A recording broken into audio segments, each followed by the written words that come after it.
Okay, Bob, now you can make me co-host. Oh, sorry, Bob, just.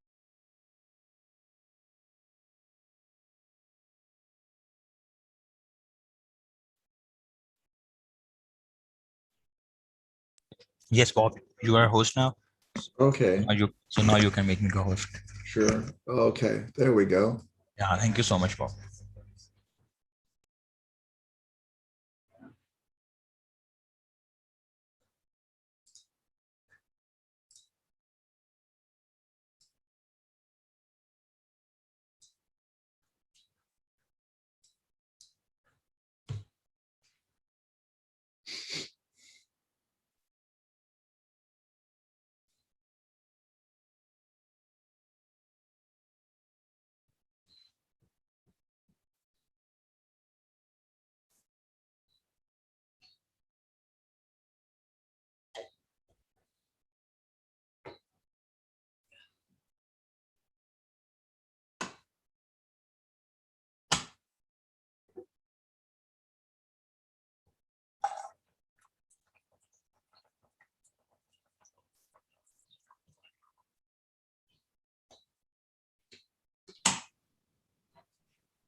Hi, Bob. Hi, hello, everyone. Hello. Hi, Bob. Hi, Josephina, Emily, Yvonne. Yeah, Hi, Bob. familiar faces. Okay. Hi, Terry. Just watching a little bit on my Zoom windows here to make sure I get people admitted. We've got Brandon is our teaching assistant. He's with us today. Brandon, can you take care of watching the waiting room for me? I appreciate Yeah, sure. that. Thank Yeah, you. Bob, I'm doing that. Great, great. Oh, Christine, nice virtual background. Thanks, Bob. I learned it from one of your classes. Oh, great, great. That's fantastic. Did you paint that yourself?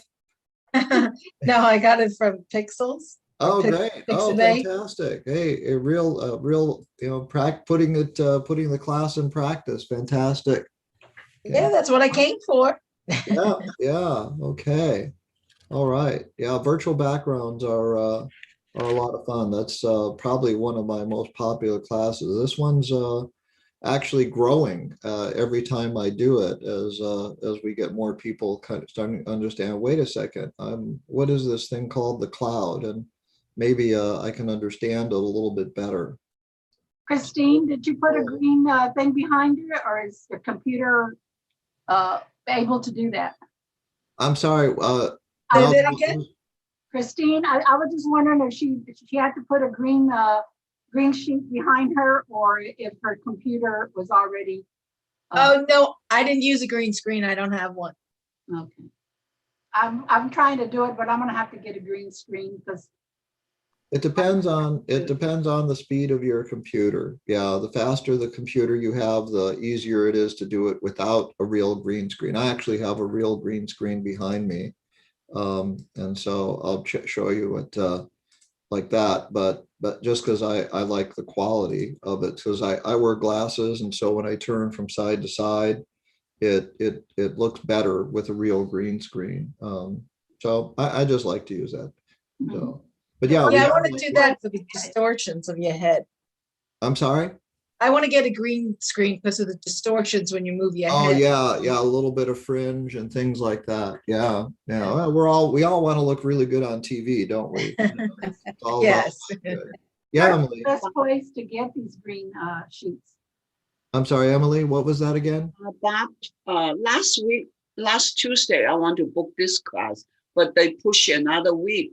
Is it because you're all filled up? That's why, a couple times I tried it and they did not give me this week. They will give me the next week. It might have been because enrollment was full. That happens. I've tried registering for classes myself, and sometimes when I can't register for a particular date, it's because the class is full. I'm not wondering if Brandon can check into that for us and put something in chat about registration when it's full. Okay, so we're here to learn a little bit about the cloud. Emily, you're on mute. Sorry, I didn't see that.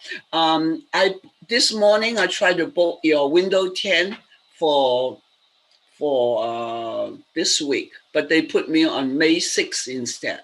Oh, it could be that they're filling up and they're limiting the That's enrollment. good. I can see you're really busy now. Yeah, yeah, I am. I do about 12 classes a week, so I'm always happy to have people come and look, and join again sometimes too. Well, let me get on with the material here. We are recording the class. Let me share a few slides to cover some basic information here. And we've got a teaching assistant, Brandon, who is available in chat. And he's helping me out. He's watching the waiting room for me. He's making sure that we've got a recording available. And so it really, really helps to have someone else assisting you in a meeting when things come up. He'll also check for chat questions and things like that to make sure that we don't miss any, because we want to answer as many questions as we can. For those of you who know me, I'm in Seal Beach, California. Born in Chicago, worked in the tech industry. I've owned an internet service company in the early days of the internet, and I've started a training company in 2007 and joined Get Set Up in January, and I teach a variety of classes on different things. My most exciting event today, well, yesterday, is the European Union said they're going to open up travel to people that are vaccinated starting in the summer. And I have a son and a granddaughter, and he and his wife live in Barcelona, just outside of Barcelona, Spain. So we're already planning an August trip for that, so I can go visit them. He said it's probably going to take until July before they're really ready to start letting people in very flexibly. So that may help. Okay. Get Set Up, as you know, we're a learning community. We learn from each other. It does help me to see you on camera, but if you don't want to be on camera, I understand, but I can see you on camera. That helps me understand when you wave or trying to get my attention or something like that. I use the little video block on my end to watch people so I can see people as we go through class. So if you wave and get my attention, that helps. You can use the reactions button in the Zoom window to also raise your hand as well. It helps to keep muted because microphones pick up a lot of things. If you're joining by live stream, welcome to Understanding the Cloud, one of our classes on Get Set Up, and we encourage you to join us at getsetup.io. People that join can get a copy of the recording. They get notes after class, and we're not paid to promote any specific product. So anything I mention is just for the purpose of helping you learn more about the cloud, because that's what we want to learn about. Okay, so I'm going to use some annotation tools here to kind of highlight things, because I like to draw while I talk. And so we're going to learn about what is this thing called the cloud. It's kind of mysterious because you may think you can't get your hands on it, but it really is physical. And we'll talk about how the cloud can help you. And we'll take a look at some of the major cloud services and why you might want to focus on one or another, or not even bother, but they do offer some benefits to you. Okay, so I'm just curious right now if we have anybody that's got a burning question in their mind about the cloud that they're saying, gee, I hope he's going to cover that today. And I'll use my old traditional technology called a pen and piece of paper to write that down if you've got a question. Anybody have anything they're hoping to get out of today that they want to make sure we might be able to cover? If it's on the agenda, I'll definitely do it. Okay. Okay. Well, that's okay too. I mean, because the cloud's kind of this mystery. Working in the internet business, I saw a lot of things that a lot of people just don't physically have access to. And so I've been reading a book called, what is it called? It's called Tubes. Let me pull it up here a second. Excuse me. I don't know. And so this is called Tubes. It's actually a book one of my sons lent me, and it's called A Journey to the Center of the Internet. So let me put that in chat for those of you that are interested. And there's another book that I found as well.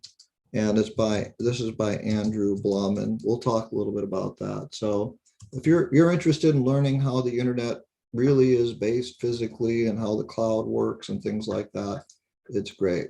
Okay, so what is this thing called the cloud? Okay, the cloud is really a bunch of stuff that's just out there away from you. When you have an internet service provider that connects you to the internet, they're connecting you to things that are physically not present in front of you. When you're in your home or an office or a physical location, you've got a computer, you maybe got a hard drive, you've got a router, you've got things that are here. That's where you are physically.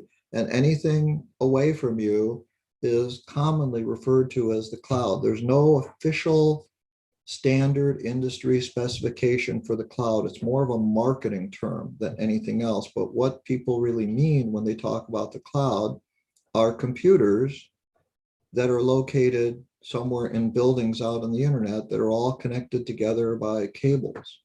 And all these computers that work together and communicate, and you can communicate to, that makes up the cloud. So the cables and the computers all make up the cloud. And there's a lot of them. There's a lot of them. You may not be aware of how many there are, but there's a lot out there. So all of these computers are kept in buildings called data centers. And a data center is a facility for a computer. It's a building meant to hold computer equipment, not people. Okay, so it's not an apartment building. It's not an office building. It's a computer housing, facility, and they're just called data centers. Most organizations don't want you to know that a building is a data center, so they don't have big signs on the outside so much anymore. But these facilities have stacks and stacks and stacks of computers. They're connected to the internet, and they're typically owned by a company or an organization, and they're located all over the world. There's hundreds of them. Okay, some of the big companies that run cloud services that we know are people like Apple and Google and Amazon and Microsoft.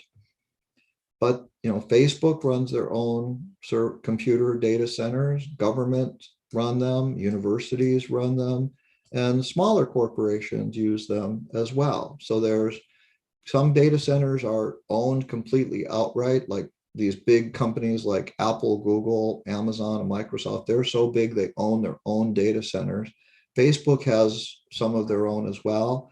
But a smaller company like Uber, right, for example, or Get Set Up, we might not own our own data centers. We might buy services from other companies that run the data centers. And so it's a business that is out there that a lot of people utilize all the time. And I had the fortunate, opportunity when I was working in the computer industry to actually go into some of the larger data centers on the internet. And that book, Tubes, that I mentioned, the author writes about visits to data centers that he makes in the book and describes some of them too.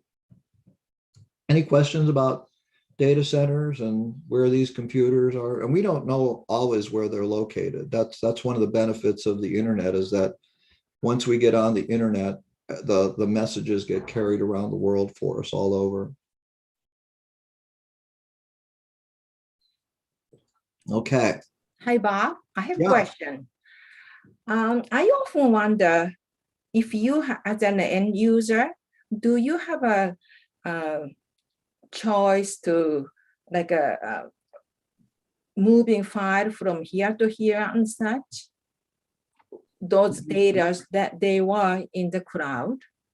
So Would like, you repeat that again, Machiko? okay, when a computer, for instance, there's a file explorer, for instance, and you can move file from here to here and such. Can you do that for this cloud storage? Well, the company you buy cloud storage from will use their data center, right? And you're just connecting to it wherever you connect over the internet. Right. And so they'll put your information where they run their data center. As long as you're on the internet, you can get to it. Okay. And they do make copies of it as well, so it's backed up. But Right. Right, but you can move the file according to your own organization. you can't choose which data center you use. You're using, say, Microsoft, and Microsoft will put your file somewhere on OneDrive where they choose to put it. Okay. And so you can't choose specifically what data center you want to use, but you can choose to put it on OneDrive or on Google Drive or on iCloud. So you can choose between different cloud services. Is that the, I'm not sure if I quite understand what you're asking, but you know, maybe we'll talk about it a little bit more, and I can help you out. Okay. Okay, thank you. Sure. Okay. So all these computers are connected by cables to each other. And I actually found, this is a book I found called The Undersea Network. And these data centers hold all these computers. So I'm going to change my screen sharing here to my web browser to show you a map of cables around the world. Okay, and this isn't all of them. There are undersea cables. When we first had telegraph wires, cables would run around the world and they'd run across the country. This just shows undersea cables. It doesn't show cables that are running across the country or on land, but there are a lot of them. Okay, and so you can see connecting the United States to Europe and Europe to other countries and Asia and other places. So everybody's connected by physical cables. And there are companies that own these cables. Some of them are owned by telephone companies like, say, AT&T or Verizon.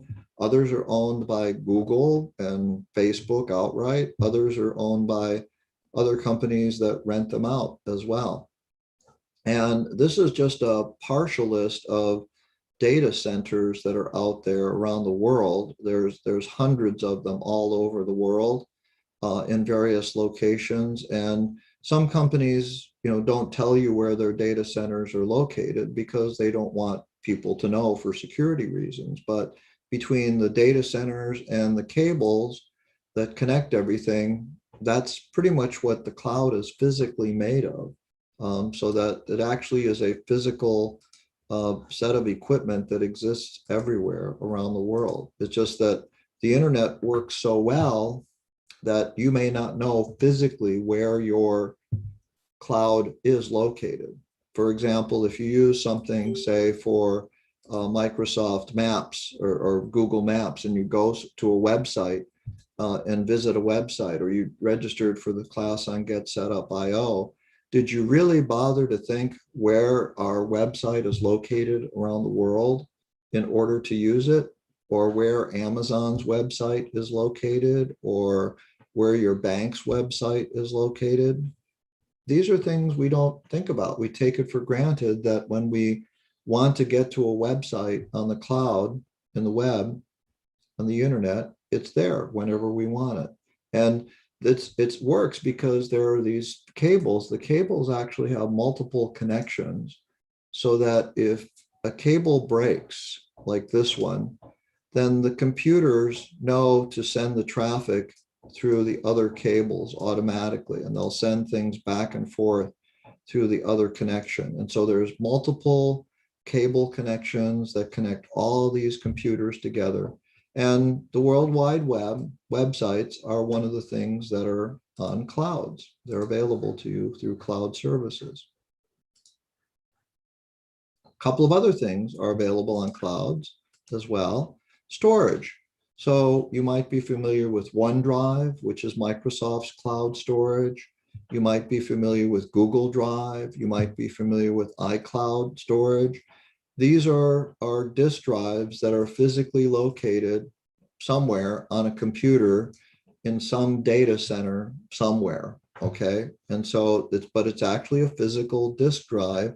It's just that it's not in front of you. It's not on your desk. It's not in your home. It is located out somewhere, and that out somewhere is commonly called the cloud. So when people refer to the cloud, it's really pretty much anything that's outside of your immediate location that you're able to use that provides you with services and tools and resources. So the cloud can do a couple of different things, okay? Can I ask a question? Yeah, go ahead, Frida. I'm sorry. I'm old enough to have seen the beginnings of all this stuff. And what I'm confused about now is when we started out, we were using the internet, but we didn't call anything the cloud. So what is different? The cloud is a relatively new term. Well, What did it add? What's new about the cloud? The cloud started, and I'll tell you how the term cloud started because I was there when it started. I'm going to share my whiteboard for a second. I'm going to draw what we would draw for people, okay? So, and my drawing skills are very poor, so you'll have to excuse me. But in the old days of computers, people had computer terminals on their desks, and they had a keyboard, and this computer was connected by a cable to something called a mainframe, right? You might remember those are big computers. Companies had them in mainframe worlds and things like that. And then we started drawing pictures on the wall to explain how this all worked to customers and talk about how we were going to wire things in buildings. And we started drawing wires to terminals that were on people's desks, okay? And so these terminals had a wire, and these were not very intelligent. They basically relied on the mainframe here to do all of their computing. Okay, so then somebody thought of the bright idea in technology. Hey, wait a second. What if we have so many terminals, we need to put a second mainframe in our computer room at the office? Well, then does this connect to this mainframe? And how does this mainframe connect? And so the computer companies started putting little boxes that called switches so that all of these wires from terminals could connect to these. And this one, it switched between the two mainframes. So as more desktops, more terminals, more mainframes got out there, we said, well, wait a second. Then computer companies got real smart and they said, hey, wait a second, this is in Chicago. I was born in Chicago, so I'm going to say that. So these computers are in, oops, oh, sorry about that. These computers are in Chicago. Let me change the color here. And we want to set up a computer in Detroit. Okay, so here's Detroit. Okay, and so we have to put a mainframe there somehow. And then we have to figure out how to connect this mainframe to these mainframes, right? And they used cables, okay. But these terminals could also get to Detroit. And so you can see drawing all these wires and cables and connections became way too confusing. So somebody thought of the bright idea, let's do this, okay? Let's do this. Let me get it.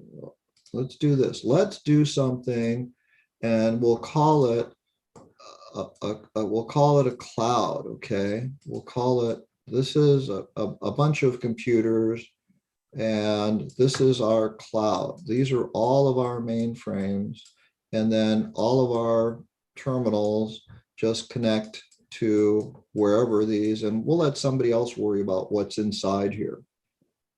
And that's how it started. And so companies and organizations have been using this cloud picture for years, for 10, 15, 20 years, but it was expensive. And so what happened was that as the consumer prices came down, it became possible for consumers to use the same cloud services that companies and businesses have been using for decades. And that's really how it evolved. That's probably more than you wanted to know. I'm sorry about that. But that's a little bit of computer history, Frida. Go ahead and unmute yourself, okay? Hey, Bob. Yeah. This somehow relates to what I was asking before. Maybe I didn't explain clearly. It was as an end user like us, do we have access to those cloud computer remotely so that we can change the directory of where we want to store our data or pictures and such?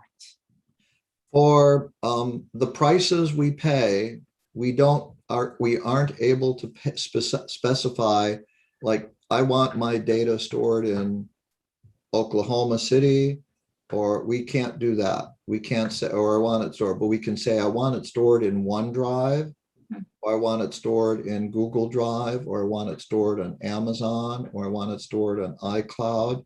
And the prices are affordable and we can do that, but they'll determine where it is going to be physically located. It's just that it's available to us over the internet.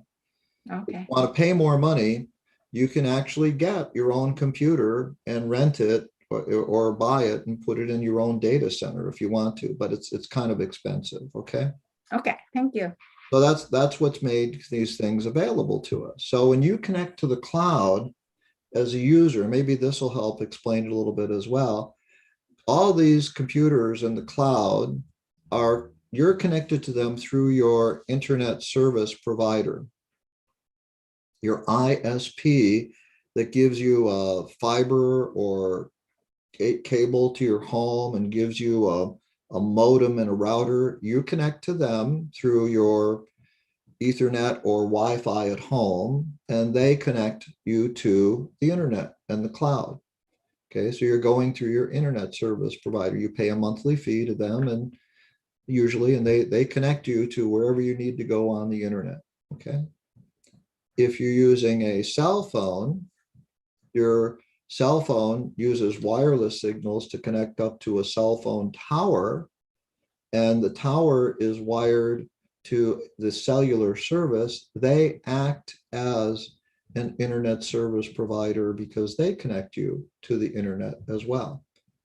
So you can connect over cellular, you can connect over wired, or you can connect via Wi-Fi. Even if you go to a library or a hotel and you connect to the internet, you can get to the cloud. That's why it's there. What it's there for is that it's available to you on the internet whenever you want to get to it. And the cloud provides services. So when you're looking at tools that are available, you can get to things like websites using web addresses like google.com or getsetup.io.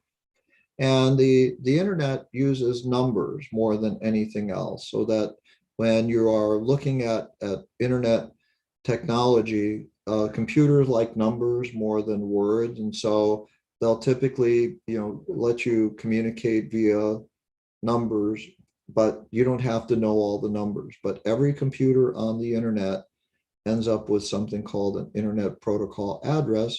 And it's kind of like the addressing scheme of the internet. It's like the postal network of the internet. So your computer knows where to go and where to find things.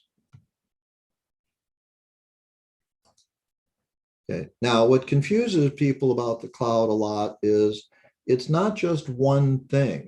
The cloud is a marketing term. It's not an official, specification or standard or industry, term that says this is the cloud, and you know exactly what it means. It's a marketing term, and it concludes a lot of things. People use the cloud to kind of refer to services that are out there on the internet, like storage. Okay, so one of the cloud services you can get is storage, where you can store things in remote cloud drives. Another thing you can use is the cloud for is backup.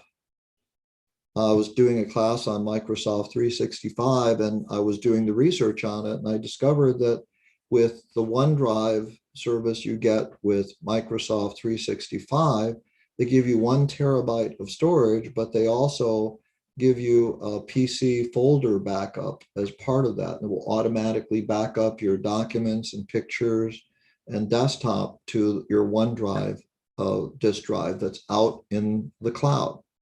Okay. You can share things. People in the workplace like to collaborate. So when you are working on a document or a piece of information and you want multiple people to be able to view it and edit it, if it's stored on your computer, it's hard for them to get to it. But if it's stored on a computer in the cloud, you can give people permissions and links to where they can get to that information. And then you've also got applications that run in the cloud. Maps. I don't know, anybody buy a paper map recently? Yeah. Can you remember the last time you bought a paper map? You know, has it been in the past year, 2 years, 3 years? We don't buy maps anymore. We use online map, but the map is not stored on your computer, is it? It's stored somewhere out on the internet in the cloud, you know, and so it is kept updated there, and you just access it whenever you need to. Your email, if you use something like Gmail or Yahoo Mail or Hotmail or Outlook or whatever mail you might use, it's stored in the cloud.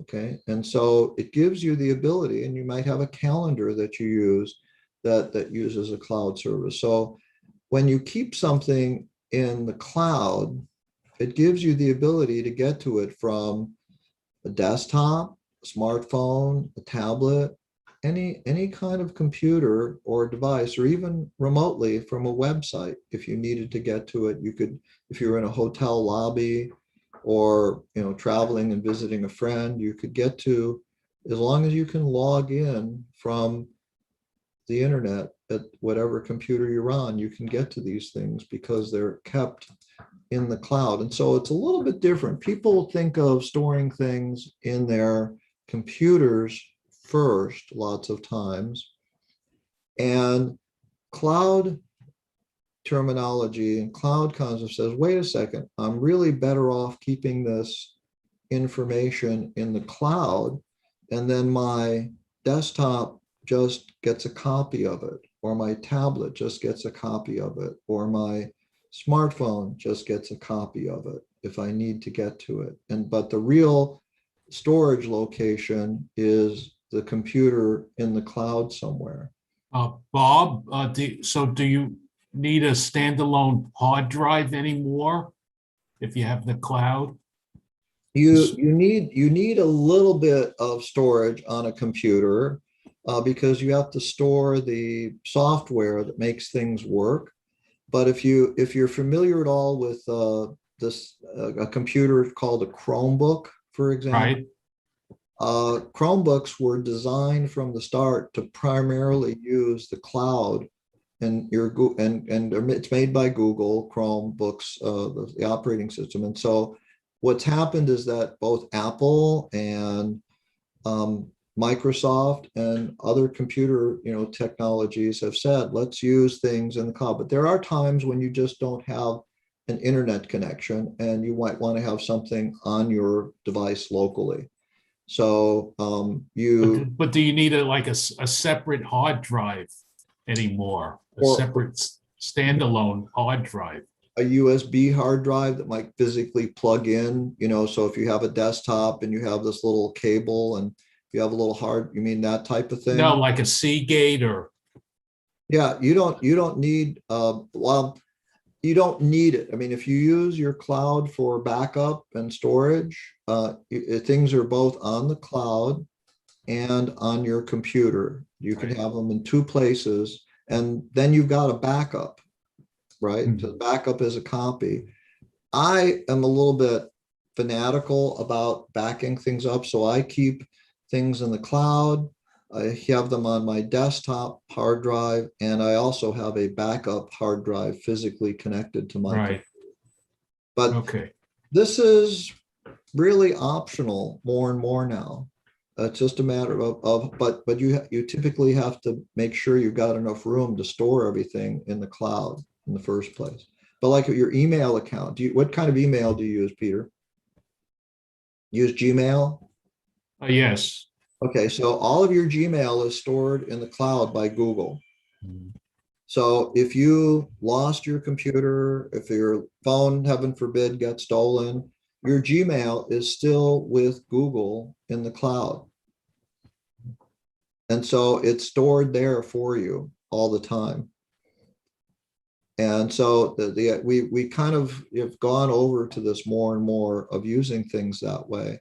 And so people aren't really thinking about it, but it's kind of like, I don't know if you remember, at one time people used to keep money in the mattresses at home, right? And then they went to safes, right? So, but now we kind of trust our money to a bank. When you go to the bank and you ask, and you say, hey, I want to see all the money you have in my account, can they show you all the cash? It'd take them a while, but they probably could. But, you get an electronic statement, don't you, that shows you this is your balance. And so we trust a bank to keep our money, don't we?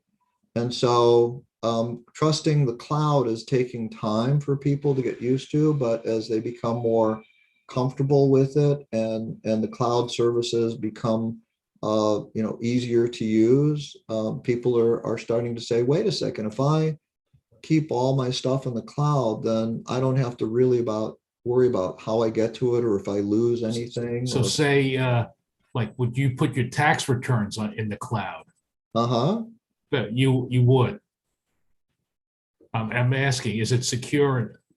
Yes, it is. In fact, Microsoft has a service with Microsoft 365 they have called a vault section of OneDrive that has an extra layer of security that you have to use to get to it.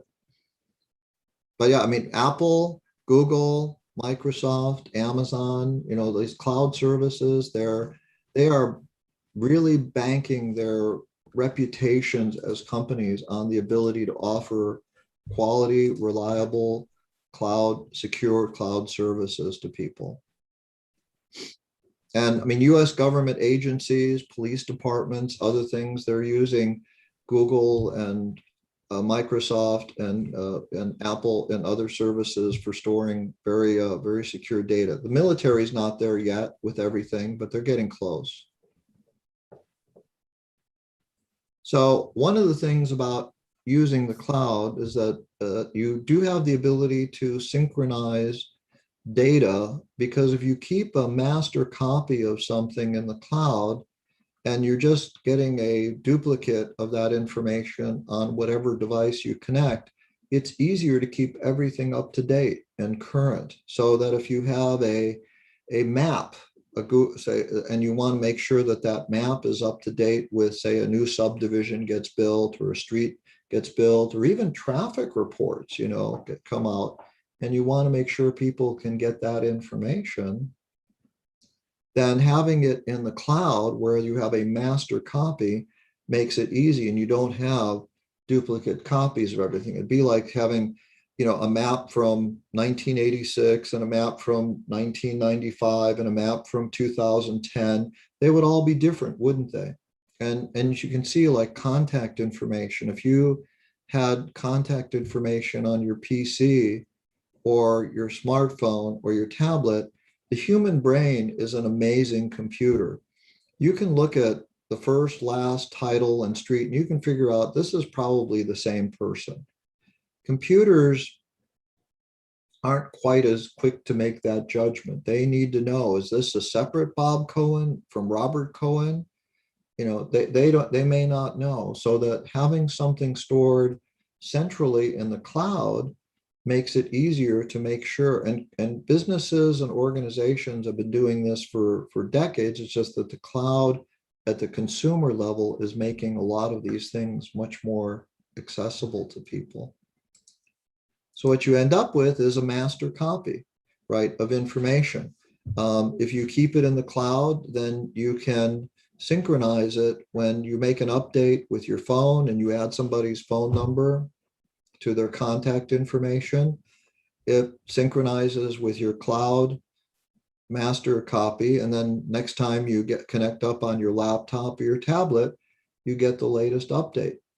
So, I mean, we're doing this with mail more and more and more, but it's also happening with contacts and calendar events. And even now we're thinking, hey, files like your tax returns, you know, or something like that.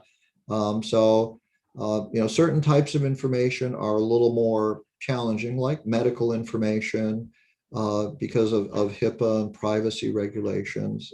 It's not a good idea to keep that in the cloud, for example. But for other types of information, there are vaults and locations that are extremely secure.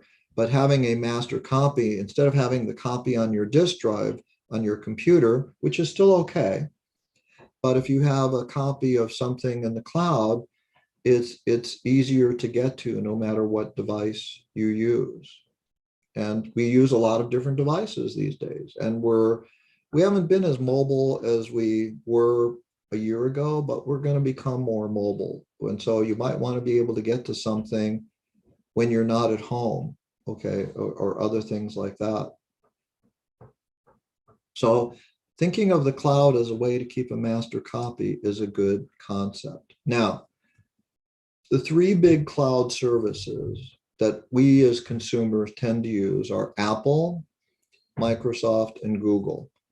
They all offer very, very similar things, but it's more a matter of what kinds of things you're used to using and what technology you use that makes it easier to take care of it. Apple runs something called iCloud, and the most popular Apple product is the iPhone.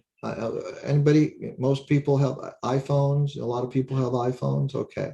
And so that's usually the first Apple product that people buy. But a lot of people are starting to buy Macs, you know, as well. But iCloud works on iPhones, iPads, iPod Touches, Macs, but also on Windows PCs.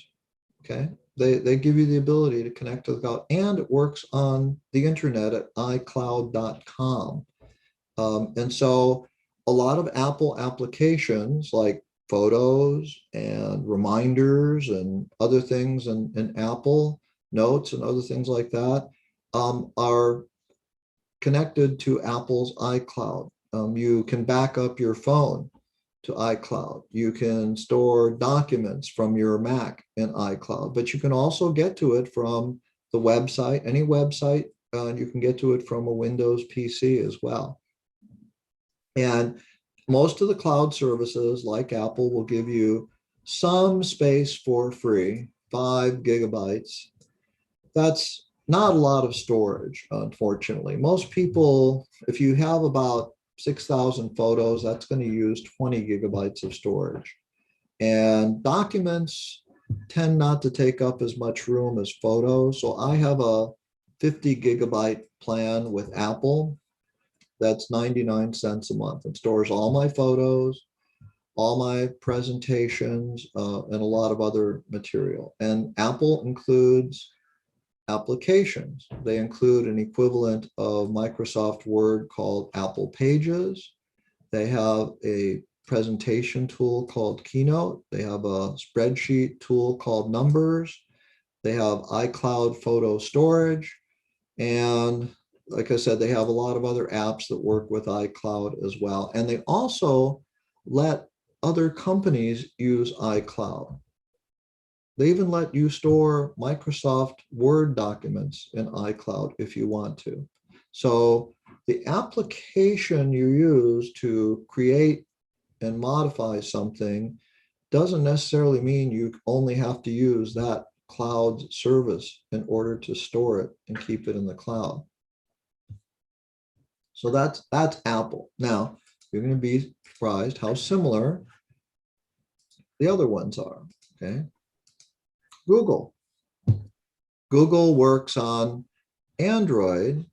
Apple's cloud doesn't work on Android except with the web. They don't have a mobile app for Android, but Google works on Macs, iOS, which is iPhones and iPads, Windows, Android, Chromebooks, and the web. So it works on a lot of things, and it gives you 15 gigabytes free.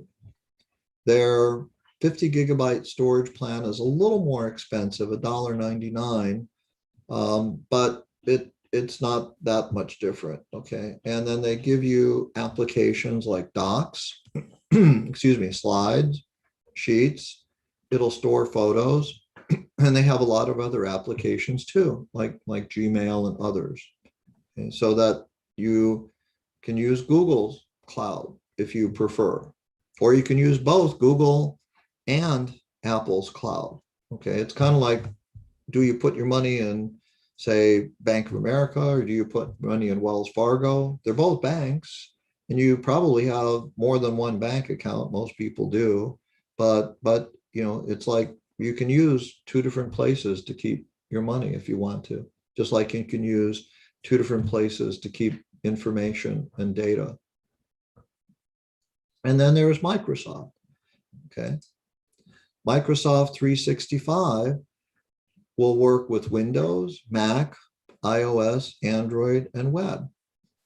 It gives you 5 gigabytes free for $1.99. You can get 100 gigabytes for, let's see, I think roughly for $69.95.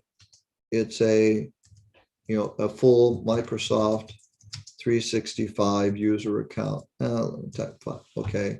And then for $100, you get a family plan, which is 6 users. And it's really a good buy. It includes 1 terabyte of storage for this price. And we do a class on iCloud. We do a class on Google Drive. We do a class on Microsoft 365 and OneDrive. So each company has their own cloud services, and increasingly it's possible to use them across. Microsoft and Google will work on almost anything. Apple's cloud is really very geared towards Apple products and technologies. It won't work as well on Windows, and it won't work at all typically on Android very well, but it's very much focused towards getting you to get more Apple products in your life. And that's their strategy on that. But they're all very equivalent in what they do. It's just a matter of which one you're going to be most familiar with and which one's going to help you out the most. Bob, I have a question. Yes, this is a good time for me to take a sip of coffee and listen to your question. If you delete some photos in your computer or iPhone, will that leave extra space for you to put in some more photos? If you delete photos, Yeah. okay, yes, if you delete a photo on your phone or on your computer or whatever, your tablet, that free up space for a different photo to replace it. Okay, thank you. But what's happening, like I bought a new iPhone 12 recently. I upgraded, and the new iPhone 12s come with 128 gigabytes of storage as the standard amount of storage on the phone. And I have about 6,000 photos and about 100 videos that I've taken, and they use about 25 gigabytes of storage space total. And I store it in the cloud as well. So it's available on my phone. It's It's available on the cloud. It's available on the web if I want to. So I can see all those photos whenever I want to from wherever I'm located. So increasingly people are thinking, well, I don't worry about backing up my photos because every time I take a photo and I get on a Wi-Fi network where I'm on the internet, it goes up to the cloud automatically. And my email is Gmail, and so that's in the cloud. I store a lot of documents in my cloud drives. I back them up, so I scan things with a photo app on my phone. They're saved in the cloud. So increasingly, I just don't have that much that's only on my computer, but I do have a few things, okay? But I also have a backup drive on my computer as well. So, Bob, I have a question. yeah. If you store all your photos on the cloud, how do you access them? Well, depends on what device you're using, Yvonne. Are you using an iPhone? Android phone. Android phone. Okay, with most of the time with Android phones, people would use Google's cloud storage for photos called Google Photos. And whenever you take a photo on your phone, the photo is kept on your phone, but it's also shipped up to Google's storage account that you have with Google in your Google account. And so from your computer, can you do it? on your computer, you would look at the photo by going to your Google account on the internet, on the website, and then you could access your Google photo and you could download it to your computer if you wanted to, but you can always see it from your Google Photos storage account from your Google account on the web. Thank you. So it's more a matter of, you can get to it a lot of different ways. And that's the thing, is that if you wanted to look at it, it's there. It's just, you have to kind of remember, it's like when you put $1 in the bank, or you deposit a check or something. Did I deposit that at bank number 1 or bank number 2? And you just have to kind of remember, it's kind of like keeping your keys somewhere where you can find them again, right? In your home. Where did I put them? So it's easier for me to use just a few, to use one cloud for most things, and then not worry about where I keep things. But because I do classes and a lot of different technology, I share a lot of different clouds. Got a question, if I may, James. Yeah. Go ahead, James. Am I getting through? Okay. You mentioned that sometimes you just have things on your computer and then not to the cloud. I'm a Mac user, an iPhone, and certainly don't know that much about it. How do I know, let's say I create a letter or something, is it going to the cloud automatically? It seems like everything is. Or how do I just keep it on my computer and not send it to the cloud if I wanted to do that? Well, the storage drive you have on your Mac is a physical piece of storage in your Mac. Okay, and so that's typically called your Mac, hard drive. So you can save it there, or you can save it in your iCloud drive, in which case it's in both your Mac and an iCloud. iCloud Drive and Google Drive and OneDrive, actually all of them work on Macs, but it's just like having another disk drive in your set of folders and in your list of drives. And so when you put something in your iCloud Drive, it's in a different set of folders. Then it's in the cloud, but if it's just on your local Mac drive, it's just on your Mac. It's not necessarily in the cloud. But let's just say I type a letter and store it or something to send later. Yeah. I know, is it just in the computer or did it get sent to the cloud also? I don't see. It's probably just, depending on the services you use from Apple, it's probably just going to be saved on your computer. So when you save a document, when you save something, it's typically saved just on your computer. unless you make an active choice to save it in the cloud. Now, Apple's cloud service is a little unique from some of the others, as Apple has a tool in the settings for a Mac that will automatically store all of your documents, your My Documents folder, into the cloud, but you have to set that up on your Mac. So if you haven't set that up on your Mac, when you create a letter in, say, Apple Pages or Microsoft Word, it's probably just saved on your Mac, not in the cloud. It becomes loaded. So that's where the OneDrive, the Google Drive, the iCloud Drive, the classes become a lot more sense, because then you can kind of say, okay, wait a second, which one makes more sense for me? If you've got a Mac and an iPhone, iCloud makes a lot more sense, but if you're a Windows user, there's a lot of tools in Windows. And if you get Microsoft 365, then it makes a lot of sense to do that. But if you're like a real heavy Google user, you use Google Gmail a lot and Google Apps or things like that, then Google Drive's a good one to go with. They will all do, it's like a dollar is a dollar is a dollar. Everywhere in the United States, a dollar is a dollar, right? But it's just a matter of where you want to keep it more than anything else. Whether you want to have it in 4 quarters, whether you want to have it in a paper bill, something like that.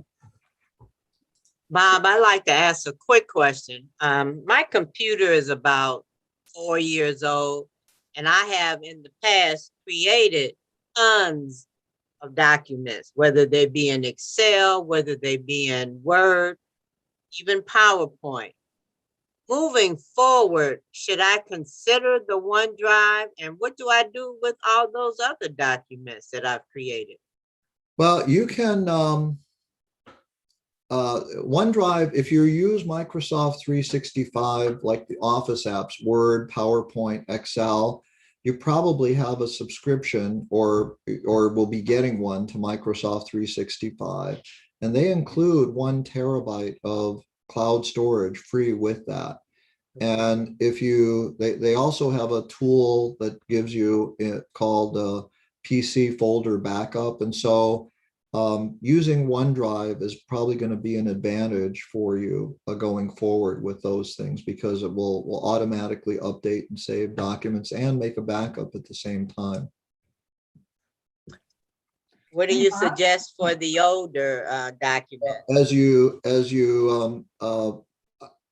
can just move them to OneDrive very easily. Microsoft has tools that will let you do that when you have a OneDrive account. But I think the OneDrive class would go into more detail about how to do that, because that's a how to use a particular application or particular software. And so I would recommend following up with that. And you're going to get links in the email to how to use these things as well, some of the sites for help on them. Because now you're starting to think, gee, maybe I ought to look at using this cloud, type of thing. Maybe there's some advantages to it and some things that might make sense, because it is a backup of what you do. And it's a big business. These are multi-billion-dollar businesses. Microsoft, Apple, Amazon, Google, this is really a big business for them. But we just kind of touched on understanding the cloud a little bit today, but hopefully it gives you some ideas about, maybe I ought to learn more about it. Maybe you've stayed away from it. It's like ballroom dancing. Maybe you want to learn it or playing the guitar, but maybe you stayed away from it for a while. Now it's time to jump in, okay? Right. So let me wrap up a few things and I'll stay on for a few questions, okay? So we've learned some basics of clouds, some of the advantages and differences between the major cloud services. So hopefully you've learned a little bit more. It's a process, learning a little bit more, bit by bit about technology. Great classes on Google Drive, OneDrive, iCloud, storage. Great, things to start to explore, to learn a little bit more about them. I do some classes on Windows 10, finding new iPhone apps, home networks, other things like that. So I usually do about 10, 12 classes a week. So thank you for those of you that have been joining me for some other classes. You will get an email from me, it'll be from Get Set Up. It'll have notes on the class and links to some websites for each of the cloud services that I mentioned. You'll have some recommendations for some other classes. If they give me the ability to recommend the different cloud classes, you'll see them. And then any feedback you have, you can also recommend the class to a friend when you get the notes, and open up the notes link as well. And now when you register for a new class, you can invite a friend to join you in the class, to register for the class as well. So on both the desktop and the mobile version of getsetup.io, you can invite a friend. And most people learn about Get Set Up through word of mouth more than anything else. You can get a recording, a link to the recording, by sending an email to help@getsetup.io. We actually have guides that become hosts of their own interest groups. So if you have an interest in a particular topic or other things, send an email to help@getsetup.io, because we give our members a chance to participate and host different things and activities. So I'm going to stay on for a minute and see if there's any questions. And take some things. So Jean Ann, this cloud class. Okay, well, thank you, Jean Ann. Appreciate that. Thanks very much. And any comments that you have, and try using the cloud a little bit. It's like the cloud classes that are taught by some of the other guides are really great. I've taken them, and I encourage you to do that as well. And like everything else, it's a learning curve. I understand that too. So let's take a look at. Thank you, Emily. Thanks for comments. And any questions we have before we wrap Thank up? you, Bob. Yeah, Thank I you. do, Bob. Just one quick question. Yeah. How's the files stored? By date, or how is it stored in the cloud? Well, it depends on, you organize them. So if you organize them in folders, like you get one drive, a disk drive called your cloud drive. So Google will give you one, Microsoft will give you one, Apple will give you one, and you can set up folders in that drive, and you can just organize your files however you want to in your folders, however you want to. It's just like another disk drive on your computer is what it is. So you can move it around too. You can move them around just like you can on your desktop. Yes. Yes. Yeah, that was my question originally. Oh, okay, great. Well, now thank you for being patient with me. Thank you so much. Okay. All right. So thank you, everybody. We will see you. And Brandon, you can put the next link to the class there, but I think people are signing off. So we'll see you soon. Okay. Thanks very much. Thank you. Bye-bye. Bye. Thank you. Bye-bye.